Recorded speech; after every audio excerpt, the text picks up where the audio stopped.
WWE Bash in Berlin is now in the books. Interesting little PLE, pay-per-view, whatever you want to call it, to help me break it all down. Joining me on the hotline, my good friend from the Big Audio Nightwear, the Mid-Atlantic Championship Podcast, the Wrestling News, and you hear him weekdays with Brian Alvarez on Wrestling Observer Live. And I say it every time, and I mean it. He is the voice of reason for that very fine program. It is my good friend, Mike Sempervive. Mike, how are you? Football has started, Stu. Football has started. Absolutely. I am in a wonderful, great mood. I'm right now staring at a picture of Javon Evans. He is still alive. He is not buried 59 feet under the ground. I throw that out there because you called me the voice of reason when it comes to Wrestling Observer Live, and nothing will send Brian Alvarez into a downward spiral faster than talking about Javon Evans. So between these two wonderful things and the fact that the national season is just about over with, I mean, come on. It's fall, but hope always springs eternal here. Yeah. Not to mention the NFL kicks off this week. So, hey. Falcons right now, undefeated. That's undefeated with Kirk. I remember going and seeing, I believe it was Kirk Cousins' first appearance in a live game, a regular season game. Robert Griffin Jr. or Robert Griffin III, drafted by Washington. Mm-hmm. We went to the Falcons-Redskins game. He gets hurt. And I remember on the sidelines, they're showing Kirk Cousins as Griffin's out there, and they got the camera pointed out there while there's a commercial break. And I remember at the time, Kirk actually had some longer hair for those that remember him in his rookie season. And he kind of flips the hair back, and you see that blonde hair going, and he throws the helmet on, went out there, actually drove him down and got a touchdown, which I guess was the official beginning of the Shanahan quarterback controversy, when it came to the fans and everything. It was finally out there for everybody to see. But now, all of these years later, after Captain Kirk went to Minnesota, and me thinking, I really like Kirk Cousins, but boy, I'm kind of glad I don't have Kirk Cousins on my team. Now I got Kirk Cousins on my team, and I think I'm happy about it. I'm happy about it. I don't know. I'm still not sure how all this is going to work itself out, but if anybody can try to help save Kyle Pitts, it's a guy like Kirk Cousins who made TJ Hawkinson a star. He finds a way to make it happen every year. It's crazy. So, and hey, look, sometimes he can't get out of his own way at the end. Now, if things go right, just turn around, hand it to Bijan. There you go. Please turn around, hand it to Bijan, which Arthur Smith didn't do. Yeah, they look, all of us here in Austin, we know really well. You just give it to Bijan. Give it to 5 or 7. Do. I guess he's 7. 7, yeah. Just give it to Bijan. Love that guy. I swear. I got to interview him at Big 12 Media Days a few years ago, and he's just, he is the genuine article. He is what you see on TV is him, and he is just fantastic. He did things. Oh my God! And seeing him in college, and he was amazing in college. But it's college. It's like, okay, sometimes those guys come up to the pros, and all of a sudden they look a lot smaller. He was doing things in tight quarters and making moves, and they were able to feature him. I mean, he did some things that even the NFL had to go retweet and put out there because it was amazing. And that's why it was so amazing that they couldn't figure out a way. You got him and Tyler Algier back there and all these weapons everywhere. And they, unfortunately with Desmond Ridder and what they had, they just couldn't figure out a way to get it done. Yeah. Yeah. Believe me, we here in Longhorn Nation, we know. Let's start with traditionally give me a letter grade for Bash in Berlin. As far as I'm concerned, it's an A. It started at 1 p.m. Saturday afternoon on the East Coast, and it was a quick show, 3 hours long. The pre-show just felt longer than the actual show. That went 2 hours. All that pre-show, hey, it gives them a chance to show off their video packages, do some, human interest stories, all that sort of stuff, which let me not downgrade any of that either. I mean, Lee Fitting stepping in, they've done some really nice features that feel like ESPN type of features, the E60 type of feel to things, and they've done a really good job with that. So let me not downplay that, but most people, I think at this point, know I'm going to miss that. Whatever I hear about, I can go back and watch that. The main show itself, no surprises really at all. It Yeah. was just very clean. It was a show that meant more inside the local market than it really did as a PLE, but they built to it well. Can't complain about any of the TV that was leading into it. Had Raw last night. We see a little bit of what's coming out of it. We'll find out a lot more about Cody Rhodes and that path and what's going to happen with the world title. How friendly is he with Randy Orton and Kevin Owens, all that sort of good stuff. We'll find out about that stuff on Friday. But I mean, I guess I'll go ahead and just say B because it was good, but there wasn't anything really mind numbing or anything like that. But as far as little things like the fact that it was 1 o'clock in the afternoon and, the fact that there were some good matches on there. I mean, it really, I can't complain at all. I really can't. I'm with you. It was a solid show. It really was. I would say the one, I guess, minor surprise, Jade Cargill, Bianca Belair regaining the women's tag titles from Alba Fire and Isla Dawn. I mean, which, so they had Fire and Dawn hold the titles for what? I don't know, 3 weeks, 4 weeks, something like that. Then turn around, you have Jade and Bianca beat them, and now you have Fire and Dawn win a number one contenders match Monday night on Raw to get another shot at it.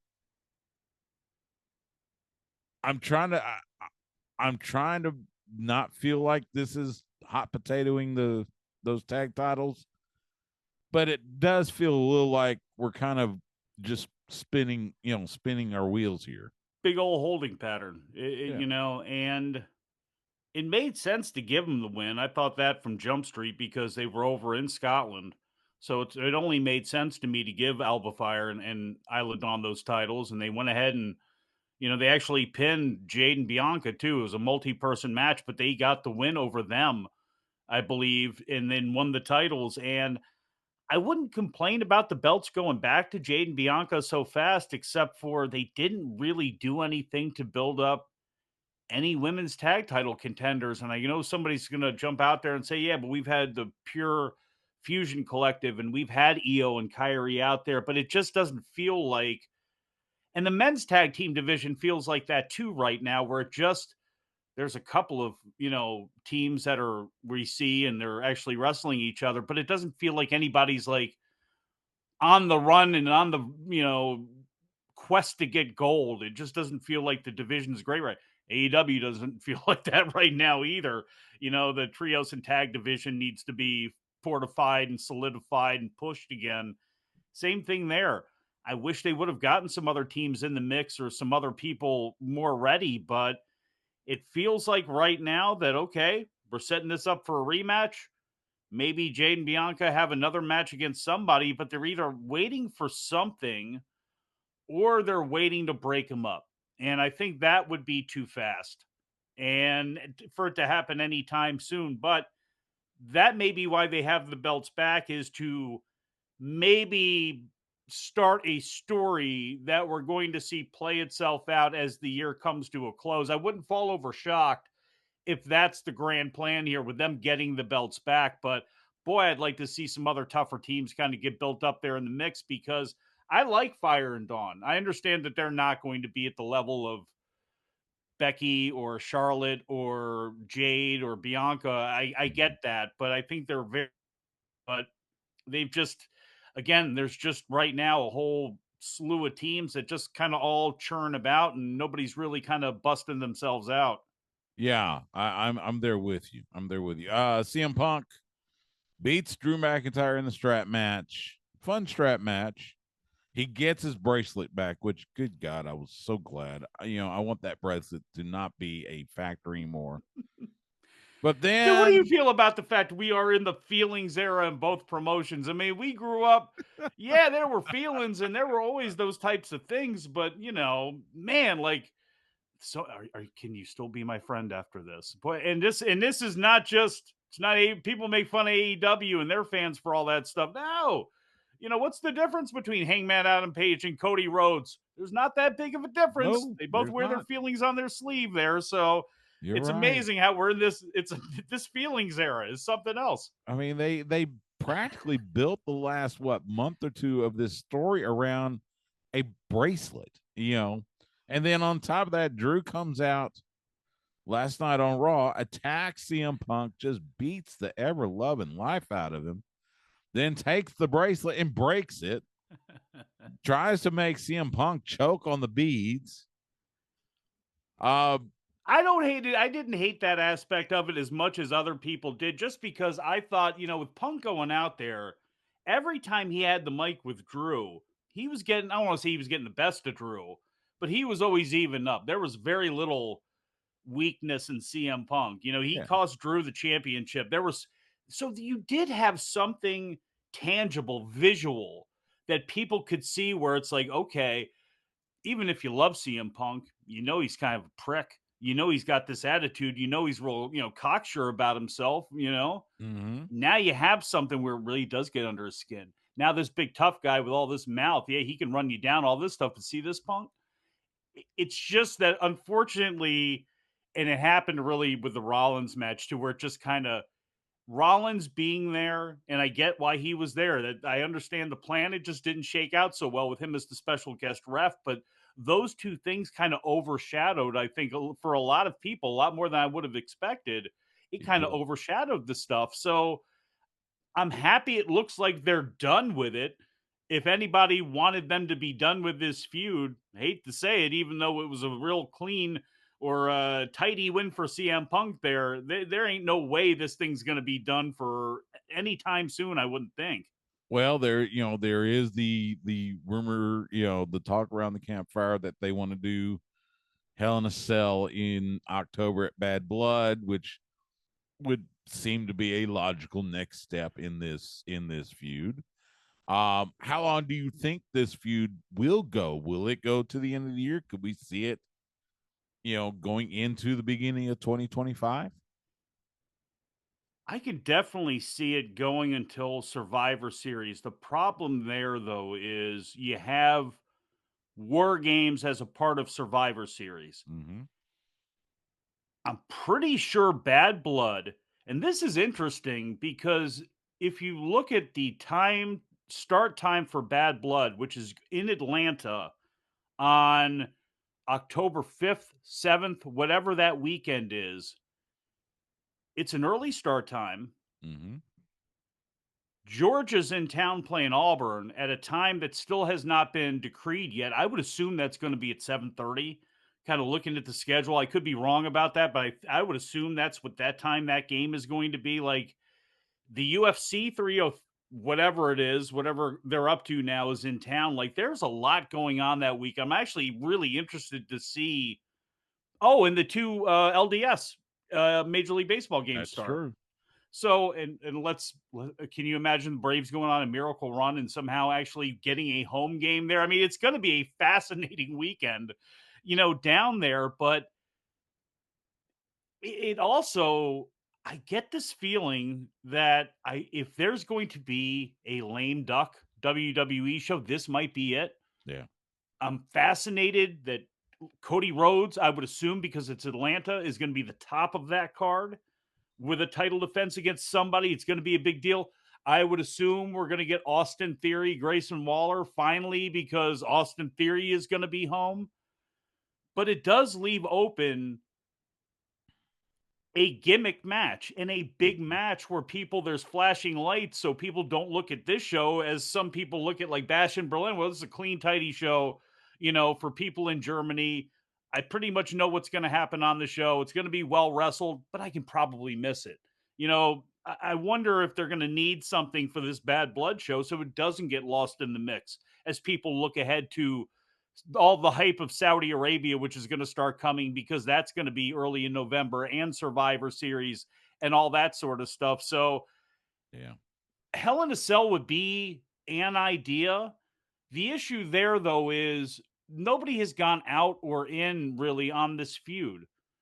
There may be another way to do this that's not a Hell in a Cell match, and I'm not sure what the match is. Certainly not an Iron Man match to see, but it may not be. I don't know if I necessarily want to do that close to Survivor Series and those cage matches. But then again, it's going to be 6 weeks. But long story short, I see this going at least until then, if not Survivor Series, and it's probably going to play itself back up again when it comes to Royal Rumble coming up in January as well, too.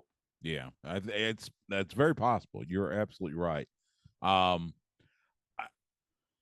Something else that happened. Both Cody and Gunther retaining their titles. Cody gets the win over KO. KO can't pull the trigger on being the vicious KO we've known in the past. Randy Orton does Randy Orton things. Gunther still gets the win. At this moment, whenever their next title defenses are, who do you see as their next challenger? Cody Rhodes, I would like to see it be, and again, where Friday's going to give us some clarity, I think, as Mm-hmm. far as is Cody going to be he's always close to the bloodline situation, but is he going to be rubbed up against it? That's where I don't know because you can do solo again, and I don't think people would have a problem with that. I don't think people are necessarily looking for it, but it holds off Jacob and Cody, which I think a lot of people want to see. Roman and Solo is a big match on its own, bigger story wise in the story that they're telling than Cody and Solo is to me. So Yeah. you could do Solo in a gimmick match because the one thing is, even though nobody thinks Solo is going to win, for the fans, they think they're going to get Roman. Maybe we see Rock. What about Jimmy? So I think you could do that if you wanted to get out of it with Cody getting a win. However, you go ahead and give him the win. And that's if they decide to go in that direction. In the other direction, I don't know. You could do a situation where Randy didn't win against Gunther, gets put out. I don't know, and then goes after Cody. I don't know. It's interesting because we haven't seen Cody or Randy Orton be put to sleep before. And he Mm. shakes hands at the ends with Gunther. But I mean, when's the last time we saw Randy Orton get put out? Yeah. So, is he mood wise? Is that gonna be the step to make him, get the Viper back? Because he's been a baby face the entire time he's been back, from his back injury. So I don't know. I really don't. And I don't know if they have anybody ready to go. Andrade's tied up with Mello. You can do Escobar, but Escobar's kind of been tied up with LA Knight a little bit. So I'm not sure exactly what the next option would be, but I'll say it's for right now, maybe it's Randy Orton or maybe Solo, depending on what direction you want Cody to go. I tell you what, I think Solo would probably be Randy Orton. The one, from what I see of him, and maybe this is just me, it looks like he's enjoying being a baby face, being the current version of Randy Orton. And I don't know if it's a matter of, yeah, you had Cody face off with Kevin Owens, so you face off against one friend. Do they just decide to go with the other one? Cody and Solo makes sense. I'm not sure you do it in Atlanta. I don't know if I don't know. I mean, it seems like that one you could say for Crown Jewel. Well, you know what, and that's important too. Is you're going to need big names for Crown Jewel. I mean, that's you figure Roman's going to be on Crown Jewel. So Mm-hmm. who's he going to be facing then? Will it be a tag match? Do you do Roman and Cody and somebody against, or to me, there's different ways you can do that too. I mean, but Roman's going to be in the mix, which means he's going to be on TV, leading into all that. who else am I missing anybody on SmackDown right now that feels different? I don't think so. I mean, I love Giovanni Vinci. I'll say that. I loved him in NXT. I loved when they gave him the new coat of paint and Imperium went up and they had his kind of playboy thing that he was doing down there. Could you, if you're serious about him, that's one where if you wanted to give him a month, because that's what you Mhm. got, you got basically a month, put in something hot there. Again, if you have a big gimmick match with Punk and Drew again, if you're going to have Roman on there in some sort of bloodline business or something like that, you can get away with doing that and putting on a great, because I think mesh wise, Vinci and Rhodes, I just think of them in my mind. They seem like a great fit, but that also seems like something, that's more of a pipe dream than anything. Yeah. Other than him, I mean, I don't, can you feel anybody right now? It just doesn't I feel like there's anybody else there. not I mean, nobody comes to mind quickly. Giovanni Vinci, I'll be interested to see, when he comes back, and I guess he's coming back this week on SmackDown. He is, and it It feels like an IC title slot that he would be in, especially too with the accent and everything. We've heard Kaiser talk. People haven't Mhm. heard Vinci, and it's not, he doesn't have Kaiser's expressiveness, and he's not as, at least he has not been, as of yet. But that's where it's like, is he going to end up in that US title picture, which would be good, him playing off Knight. But again, is it, can you do any more with it? Yeah, I agree. A couple other things. Ilya Dragunov, Braun Strowman win their respective three-way matches. Braun Strowman with the busted up ribs. So it's going to be Ilya Dragunov, Braun Strowman, Jey Uso, and Pete Dunne in the Fatal Four Way next week. Winner gets Braun Breaker for the IC title. Who comes out of that four way to be Breaker's next victim? Well, it's going to be a three-way, because no matter who comes out of it, Bronson Reed came out of it against his will because of COVID Right. after smashing Braun, and that's how Braun got in there. So, there's that old school of thought that would say, well, Braun's the replacement, get him in there to win the thing. But in this case, that doesn't make much sense to me. I think, honestly, you'd be Uso. I mean, that would be awesome. It's just that I don't know if he's not going to be tabbed to do something else. But Mm-hmm. I would love to see that. I would absolutely love to see that. But That I could be I'm fun. not sure. Yeah, that could be fun. I What's think, and again, I think it ends up, whatever it is, it does end up as a three-way, as long as Bronson's ready to come back. Yeah. What'd you think of Joe Tessitore debuting on play by play for Raw last night? I really liked him a lot, and you could tell he's, Michael Cole, in the Mm-hmm. holster, because if you close your eyes, if you don't know any better and you tune out the announcers, and there's a lot of people that do that, I don't know if they noticed, because his inflection, how he calls things, Mm-hmm. it was very professionally done. It was very well done. And I really like Joe Tessitore as a boxing guy. He took over for Bob Papa doing a lot of stuff on Friday Night Fights way back. He is a wrestling and boxing fan. He is a huge football fan, obviously, did the 30 for 30 on Auburn and Alabama, was in on that one, has produced events, has been the executive producer of the Red Bull stuff on New Year's Eve. And like, he is so, I've always liked him because, again, the great voice does a great job in sports that I enjoy. So I'm happy Yeah. about that. And he seems to have these interests that, again, have their tentacles into the pro wrestling world in some way or another. So you can see that he doesn't just exploit it, he does have a level of respect for it because he's really packed himself there. So I was really happy with him coming on, and I thought he was really good.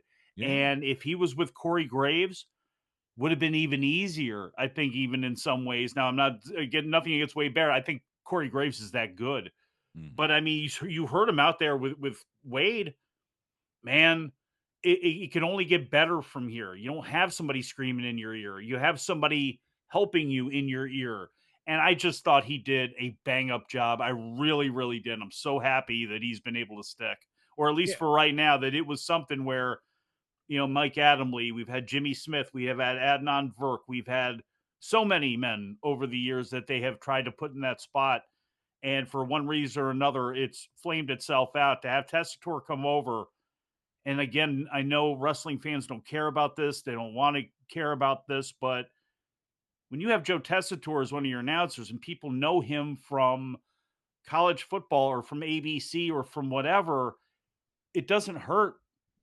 It may not help their opinion of it, but it doesn't hurt either. And I think that's really important. He's look, he is a professional. We know that. It's all the stuff he does with ESPN and ABC and everything, calling college football. Fans down here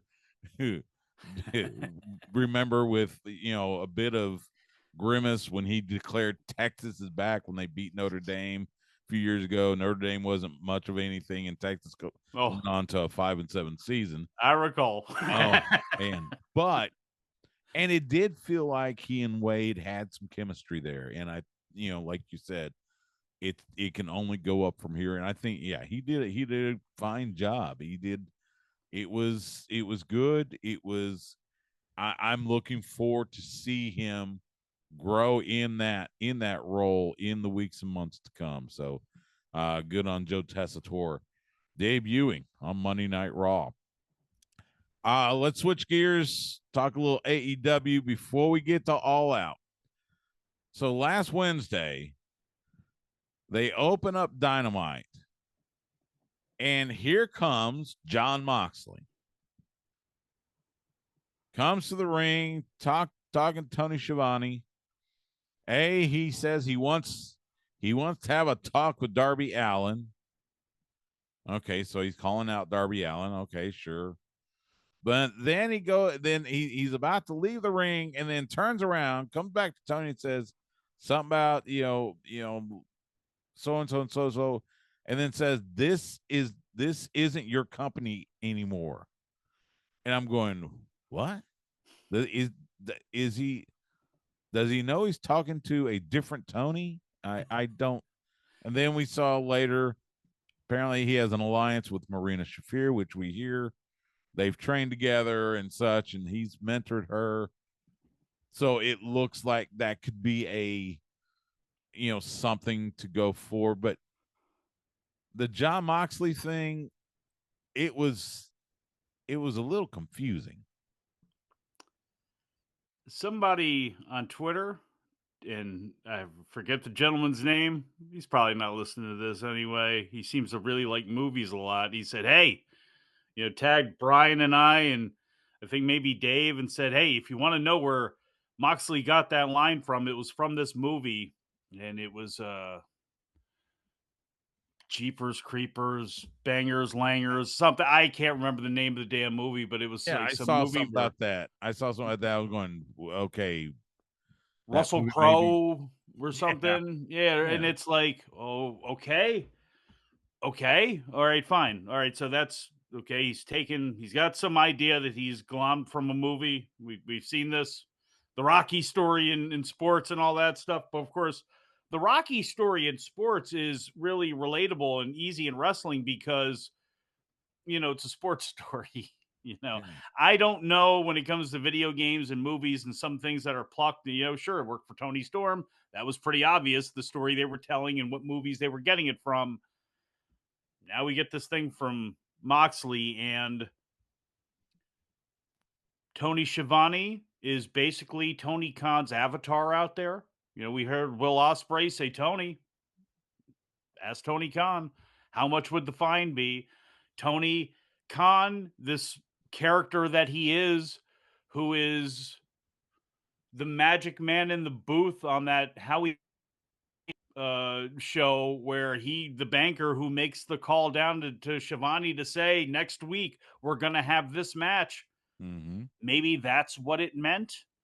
You know, he was saying that to Tony. Maybe he was saying that to the Young Bucks. And because that storyline is still going where these vice presidents have their power with their buddy Okada, that maybe we find out that Moxley is calling out Darby Allin, not in a way where he wants to fight him, but he wants him to team with Marina, and they can form some sort of dark comic book club or something. I don't know. I don't know because I don't know this movie and I don't know where they're going, but you weren't the only one that was confused coming out of that. A lot of people were, and most people know Marina Shafir from the You Don't Know Me promo. They probably are not watching a lot of Rampage and ROH. So unless you're doing that, you haven't even seen Marina.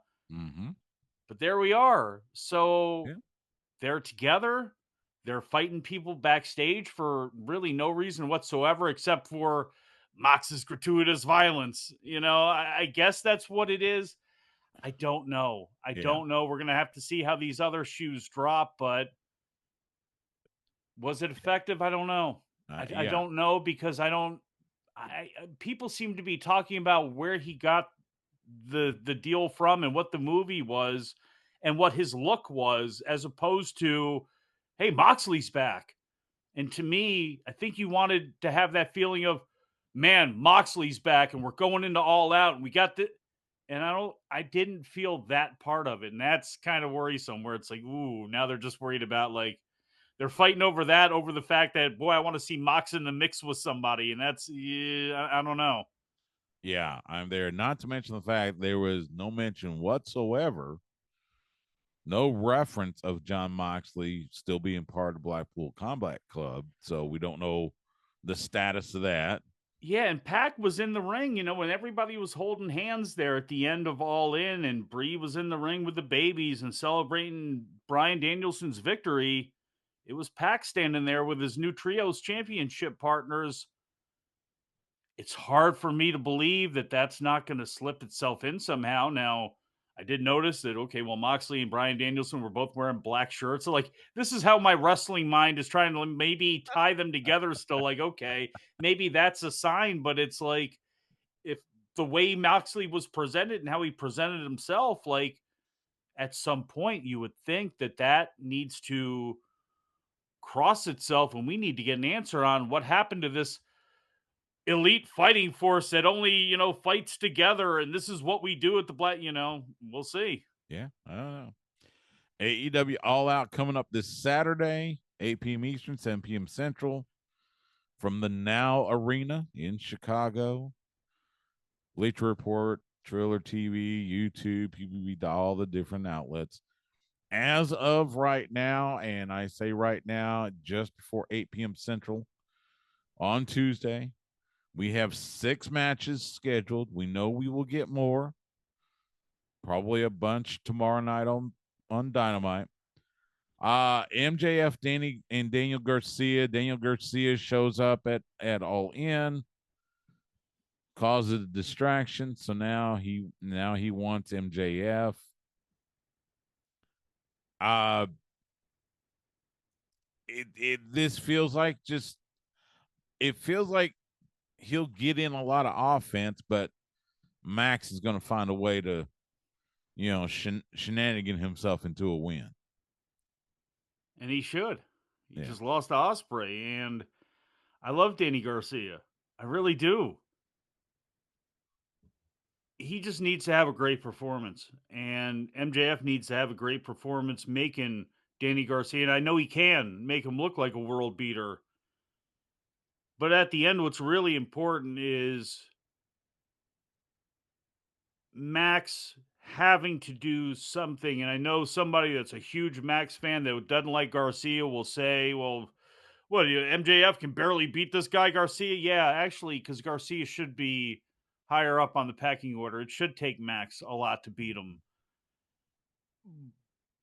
But I hope they can, because Garcia can't just have this really great banger of a match with MJF and then not have anything to go to after it for 4 weeks or have anything to really sink his teeth into. It's been the problem with him. It's been the problem with Ricky Starks. It's been the problem with Wardlow. It's been the problem with a lot of guys that they, can get a moment, but then it's gone again. So this has got to be part of a concerted effort to keep Danny Garcia strong. You seem to put a lot in him. Fans want to respond to him, Mm-hmm. but he is a little smaller. He is a little duller. He is a little than some other people. So how are you going to put the best lights on him to really make him dazzle and shine? I just, and I look, Garcia get the victory. Yeah. I don't know if that helps him as much as losing with a purpose and a story to go next, including MJF pays somebody because he knows he's going to have a handful of this guy who wants to kill him because he tried to put him out of wrestling and he betrayed his friendship and trust, that he brings somebody that helps him get the victory. And then we got Garcia and this person for Wednesday, Yeah. and maybe that's it. But then who's that person going to be? I guess, again, then that leads to a whole lot of other fantasy questions about AEW because they got 9 million guys on the roster who Mm-hmm. may, be a good person for that. But, again, that's the biggest thing is you just need to have him, keep him strong somehow coming out of this thing. He's not going to get the response, obviously, that Wembley gave him, wherever they go next, but enough people there are going to give him a reaction where people at home need to know they're going to see this guy every week and he means something. Yeah. Yeah. By the way, quick Ricky Starks update only because I'd seen him the last few events of the promotion here, Inspire After Death, that I do commentary for, promotion that he was in, very regularly. He lives here in Austin. He had been at the last few events. He was not at our event this past Sunday. So take that for what it's worth. Willow Nightingale, Chris Statlander, and Chicago Street Fight. They have not mentioned Willow Nightingale with the CMLL Women's World Title. Did I miss something? Did she lose that title or? She did not, and there was that one line she had about CMLL doesn't even want to sanction this match. Maybe a reason for that. Maybe they aren't sanctioning that match. Maybe they don't. It's in Chicago. Pardon me. Big lucha city anyway. One of the bigger lucha cities. You can find. I would figure if it's not a political thing that CMLL would want the belt defended there, even if it's by Willow as opposed to whoever they have, whoever the top woman, Maravella, whoever the top woman on the roster is now. But maybe there is a political issue there. Maybe they don't want to sanction, some sort of wacky street fight. I mean, we've seen things like that happen before in the past, and it seems goofy and dumb, but there's reasons that it happens. So I one thing is for sure, they don't have bad matches with each other. They don't have bad interactions with each other. It gives Willow away where Stokely Hathaway can end up, ass over tea kettle in a trash can, and this can happen and that can happen. And maybe they want to have Chris Statlander come out with the win. And that's why they don't want to sanction it. So Willow can take an L in some sort of wacky fashion, but not lose the belt. And it doesn't hurt CMLL in that way either. So I think Chris Statlander and Willow are both great. And I think this is at least one feud that if they're going to continue on with it, I'm actually good with it because at least if they're together, the chances of them being with somebody else and things not going as well. So I'm looking forward to this. They're always fun. They always beat the hell out of each other. And those, again, the women's street fights, they probably do too much, but that's what they do. So I'm going to go ahead and give Willow the victory here again, too. And we'll see if there's actually going to be a title designation that actually gets put on it. Yeah. Hey man, out of pay, Swerve Strickland in a steel cage.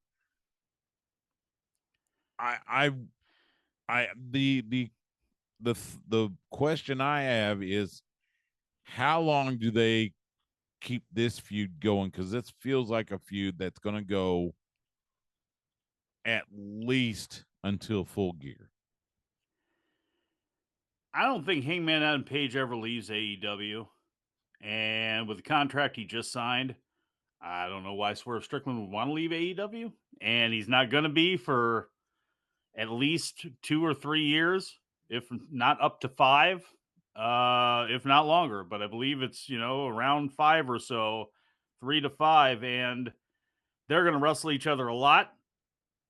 I wouldn't beat Swerve. Hangman needs a big win, but he's gone crazy anyway. But he's never beaten Swerve. As he even says it himself, it took Nana for you to beat me. It took Nana and Brian Cage for you to beat me, and then we went to a draw. And even though Hangman's using that as offense on Swerve, the reality is Hangman hasn't beaten him. And I think that's a story you can continue to play into. And I can see Swerve getting the victory here because he should. Just lost the title. Like, he needs a big victory here. They drive me nuts with how they promote Swerve for what he goes and puts himself out there doing and in places. And then they don't promote and lay this stuff down heavy. But, like, there's a reason they're giving him all this money. Like, there's a reason you're doing this, right? So give him the victory. Give him the big win. Give him in this, for now, blow off cage match, because yeah, they're definitely going to meet each other again. They're going to have to meet each other again. But again, maybe Swerve can get the victory here. Hangman can go further, descend into madness, get into it with somebody else, because that's what he's done to get into his other matches and into his other situation. He's been stomping around trying to get to Swerve or having something to deal with Swerve, and he runs into somebody else. Go ahead and keep that up. And then after this match, come next week on Dynamite or whatever, have him run into somebody and get into it with them. And that's where he goes for a little while before we come back around, because there's only so many gimmick matches you can do. I mean, the reality is if this was real, you wouldn't even have this match, because it's like, okay, I'm just going to kill this guy in the parking lot because he broke into my house. So it's like, where can you ramp this up to? A scaffold match? Like, there's only so many ways you can go with it. And there's only so many times you could see blood be drinking by the other guy, and they're going to bleed buckets and I'm sure drink it when they're inside of this cage. So, after this for a while, I think you got to cool it out. But again, you got to figure out something for both of those guys. One for Page, character-wise, to keep him in the mix and make sure people know he's serious. And with Swerve that comes out of this, because he's supposed to be one of your top stars, and he's got to be one of your top three. Whether anybody out there listening or watching right now believes he's that, like, AEW needs to push him like he's the number one or two star. It's not Bryan Danielson. He's on the way out. Yes, he's your champion. We all love Bryan and all that, but like, Hangman's your next Swerve's your next 5 years. Yeah, you're On absolutely top, with some other guys there too, obviously, but like, people forget, like, well, Smojo's coming back. Smojo's how old? Bryan Danielson's only got X amount of time. You look at other guys who aren't anywhere near as over as Swerve, like, they've really got to be careful with this guy, and they really got to shove him down every wrestling fan's throat, even if AEW fans think it's superfluous, to show a highlight reel like Raw would do or SmackDown would do of, did you see Swerve at the Fanatics thing and this and this and this and this? Who gives a shit? If you don't saturate people with it, if you don't beat them over the head with it, you're not going to get anybody to believe it. If you're naturally going to turn it off anyway, you don't care. It's just white noise until the matches get started again. But for other people, like, that's a star. He's always out there in the mix. It's what WWE has done very well. It's what any major promotion does. It's what they do. They promote. And yes, it's annoying. Yes, we see through it. Guys like us, we talk about, have some fun with it and all that stuff. But like, there's a reason it's done. And they got to do that with that dude. They got to do that with Swerve. Because if not, you're going to see it with Trick. Trick did the rap. He came out there with Who Kid. DJ Who Kid, by the way, somehow Who Kid has worked for TNA, WWE, and AEW in the same year. Been on TV, I think, every time. I guess he's not in the Trick video, but like, NXT's got more reach. WWE's got more reach. Like, you don't want anybody believing that Trick Williams is the rapper between him and Swerve, even if he's got some bars. Nobody need know. The guy that was on the Combat Jacket, or not Combat Jacket, on the Bootleg Kev show, the guy that's at Rolling Loud, the guy who's got videos already, the guy who can bring out guys with Bun B coming to that again, beating people over the head with it. They got to figure out a way to be more effective with that, because they need Swerve to be, he's not going to be The Rock. He's not going to be John Cena. He's not going to be Cody, because they're in WWE and they got that machine. They got all of that goes with it. But like, you have to mentally try to go, no, he is that guy. And AEW's got to figure out a way to make people believe that he's that guy. And he's not the only one, but he's the main one. Again, the new contract and everything really solidifies that.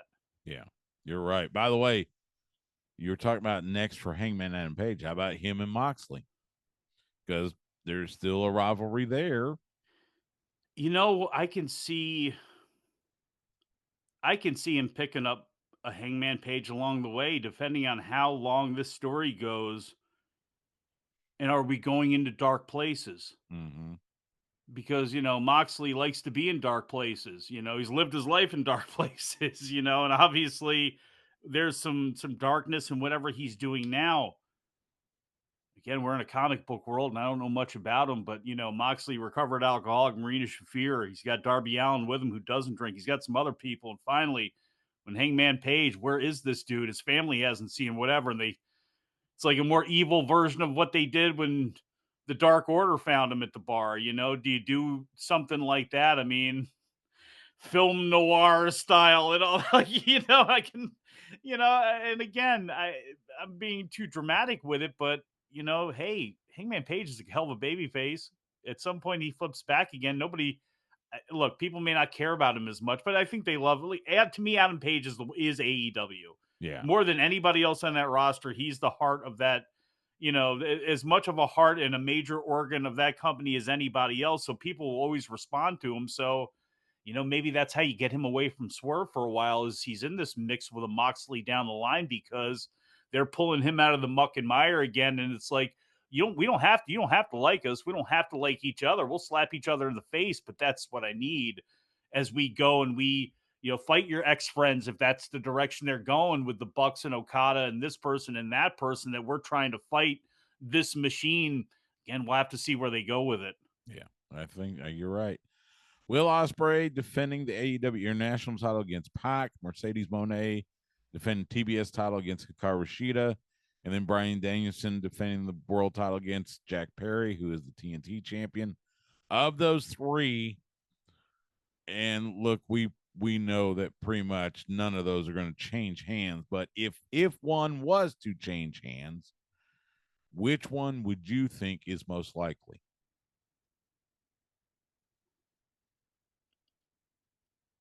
Boy, I wouldn't. Now that the trios title is on Pac, as we talked about, we're not sure where that story's going. I would love to see him get that win over us, because you can have the banger match and it gets that international title off Ospreay. But then again, with what the title picture is looking like, I don't see Ospreay doesn't fit into that picture. To me, the earliest he could fit into a world title picture would be in Tokyo at the Dream Slam show, or whatever it's called, Yeah. the WrestleQuest show, Wrestle Dynasty. Wrestle Dynasty. The one they got Wrestle Dream in Seattle. You got the Darby match coming up in September. So it's like, it's one of those things, and you're seeing Jack Perry kind of, creep in there more. I don't know. And that, again, I have a feeling we may be coming down to pillars, and young guys. Again, we'll see what they do with Garcia and how they treat him after this. But we may have a title picture coming up where, we've talked about those pillars for a long time. Sammy, is not in the mix right now. 2025 may be a year we see that, and again, Joe coming back in the mix by that point and everything too. But I don't see any changes. I got to be honest, I don't really see any changes coming. I'm sure we're going to get one.